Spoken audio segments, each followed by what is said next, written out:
Assalamualaikum warahmatullahi wabarakatuh. Halo Sobat Abjad, bagaimana kabarnya? Mudah-mudahan kawan-kawan semua senantiasa disehatkan oleh Allah Subhanahu wa Ta'ala. Kembali lagi bersama kami Abjad Media di program Mimbar Mengkaji Islam Ba'da Asar.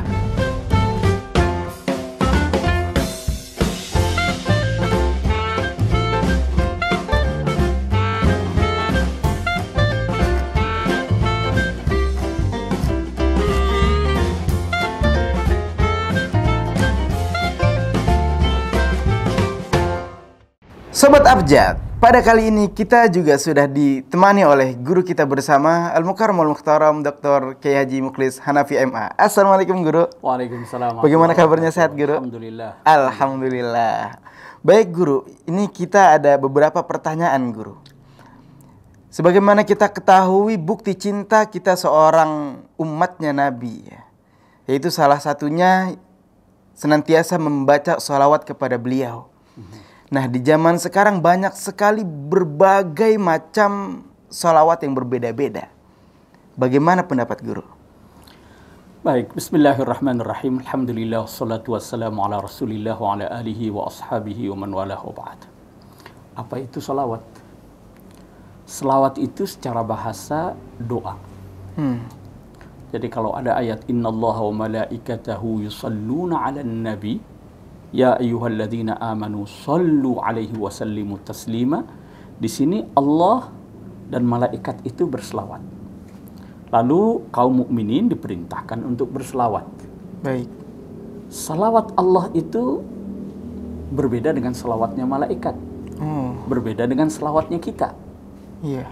Sebab kalau kita maknai salawat itu sebagai doa, bagaimana Allah kok berdoa? Kemana berdoanya? Kalau kita berdoa, kita tujukan kepada Allah. Nah, di sini para ulama mengatakan bahwa salawat dari Allah itu adalah dalam bentuk pujian bagi keagungan Nabi Muhammad SAW di hadapan penghuni langit dan penghuni bumi. Sementara salawatnya malaikat itu adalah dalam bentuk doa agar rahmat itu selalu terlimpah.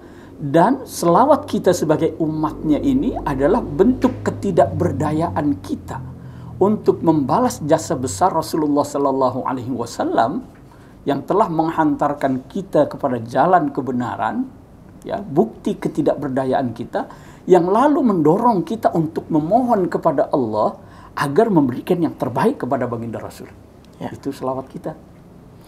Nah, sebagai bentuk pengagungan, ya, sebagai bentuk kita memuliakan, sebagai bentuk cinta kita kepada Rasulullah, sebagai tanda balas budi dan balas jasa kita kepada Rasulullah karena kita tidak mampu melakukannya, maka kita bersolawat memohon kepada Allah. Dan dalam bermohon itu tentu kita ada banyak redaksi yang digunakan. Nah, memang Rasulullah itu ada mencontohkan redaksi tertentu. Yeah. Tetapi Rasulullah itu tidak membatasi kita untuk menggunakan redaksi itu saja.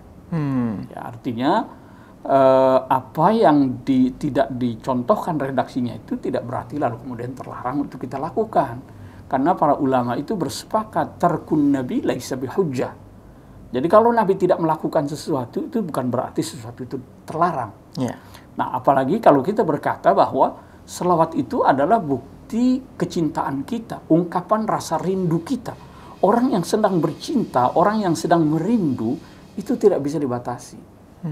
Jadi wajar kalau kemudian keluar ungkapan pujian yang bermacam-macam itu. Dari sini maka kita temukan redaksi selawat yang berbeda-beda itu. Ada selawat naria, ada selawat fatih, ada selawat munjia, ada salawat tibbil qulub dan lain sebagainya. Ya. Itu kalau kita lihat dalam kitab Dalailul Khairat, itu ungkapan redaksi yang sangat luar biasa sebagai bentuk pujian kita kepada Rasulullah sekaligus permohonan dan doa kita kepada Allah agar diberikan yang terbaik untuk baginda Rasul. Gitu. Baik Guru, di dalam amaliyah kita ketika kita bersolawat kepada baginda Nabi, ada yang menambahkan dengan kata Sayyidina, ada yang cukup dengan menyebut nama beliau, bahkan sampai di tasyahud dia. Itu ada yang Sayyidina Muhammad, ada yang Muhammad aja. Itu bagaimana Guru? Ya, kalau kita lihat redaksi selawatan yang berasal dari hadis-hadis yang sahih, memang tidak ada sayyidinanya. Ya, tapi sekali lagi itu tidak berarti terlarang untuk kita lakukan, ya. Karena tarkun nabi laisa bihujjah. Jadi nabi tidak melakukan sesuatu itu tidak menjadi alasan untuk kita tidak boleh melakukan itu. Ya, apalagi kalau kita merujuk kepada Al-Qur'an maupun hadis, bahkan fakta di lapangan itu menguatkan bahwa penggunaan sayyidina itu amat layak. Kalau kita lihat pertama dari Al-Qur'an, ya. Al-Qur'an itu berpesan kepada kita, la taj'alu du'aakum ka du'a la taj'alu du'a ar-rasuli bainakum ka du'a ibadikum ba'dha. Jadi jangan samakan panggilanmu kepada Rasul itu seperti panggilanmu pada orang lain. Kalau kita manggilkan asal nama saja, ya. Itu Al-Quran berpesan, jangan jadikan panggilanmu itu, ya, terhadap Rasul seperti panggilanmu terhadap orang lain. Harus berbeda. Itu satu. Dan Al-Quran pun pernah mencontohkan bagaimana memanggil Nabi itu, Nabi Muhammad SAW dengan panggilan yang sangat mulia, ya ayuhan Nabi, ya ayuhar Rasul, Muhammadur Rasulullah. Itu kan Al-Quran sudah beri contoh. Kemudian yang kedua, ada hadis yang mengatakan, ini konteksnya adalah keutamaan Rasulullah dibanding nabi-nabi yang lain, ya. Nabi mengatakan, ana sayyidu waladi Adam wala fakhr. Aku ini adalah sayyidnya anak keturunan Adam. Bukan maksud bangga-banggaan loh, ya. Tapi memang kita tahu bagaimana di akhirat kelak itu yang memiliki asy-syafa'atul uzma hanya beliau. Tidak nabi-nabi yang lain. Jadi, ana sayyidu waladi Adam wala fakhr. Itu Nabi sendiri yang mengatakan bahwa dia adalah sayyidnya seluruh umat manusia, anak keturunan Adam. Kemudian yang ketiga, kalau kita lihat fakta, adakah orang yang lebih mulia, lebih agung, lebih besar jasanya dalam hidup kita ini melebihi Rasulullah? Ya. Ada atau tidak? Tidak ada. Tidak ada. Wajar atau tidak kalau kemudian beliau kita katakan sayyid? Wajar. Jadi berdasarkan Al-Quran tadi, berdasarkan hadis Rasulullah, ana sayyidu waladi Adam, ana sayyidu waladi Adam wala fakhr, kemudian berdasarkan fakta bahwa tidak ada yang melebihi jasa besar Rasulullah SAW, maka saya kira penambahan kata sayyidina dalam salawat itu adalah satu hal yang patut, ya. Satu hal yang patut untuk kita lakukan, ya. Apalagi tidak ada larangan terkait dengan itu.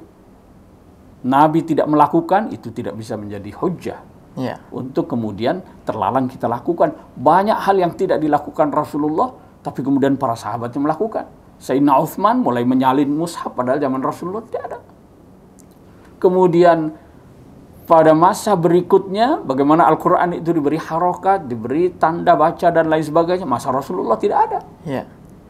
Tidak berarti kemudian terlarang untuk kita lakukan. Ya. Baik Sobat Abjad, itulah penjelasan dari guru kita tentang bagaimana kita menggunakan kata sayyidina atau tidak menggunakan kata sayyidina itu kita dapat simpulkan boleh-boleh aja, ya guru, ya. Iya. Marhaba. Silahkan. Ya. Jadi mau menambahkan juga boleh, mau tidak menambahkan karena ingin berpegangan, oh ini yang diajarkan, silahkan. Oke.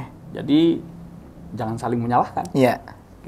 Baik Sobat Abjad, dari penjelasan guru kita dapat kita pahami, apapun bacaan salawatnya selama itu menunjukkan rasa cinta kita kepada baginda Nabi, kepada baginda Nabi besar kita Muhammad SAW, itu tidak apa-apa, no problemo, ya kawan-kawan. Nah teman-teman, semoga kita bisa termasuk umat baginda Nabi besar Muhammad yang mendapat syafaat di yaumil kiamah nanti. Amin amin ya rabbal alamin. Sekian teman-teman dari kami Abjad Media, dan jangan lupa like, comment, and subscribe. Wassalamualaikum warahmatullahi wabarakatuh.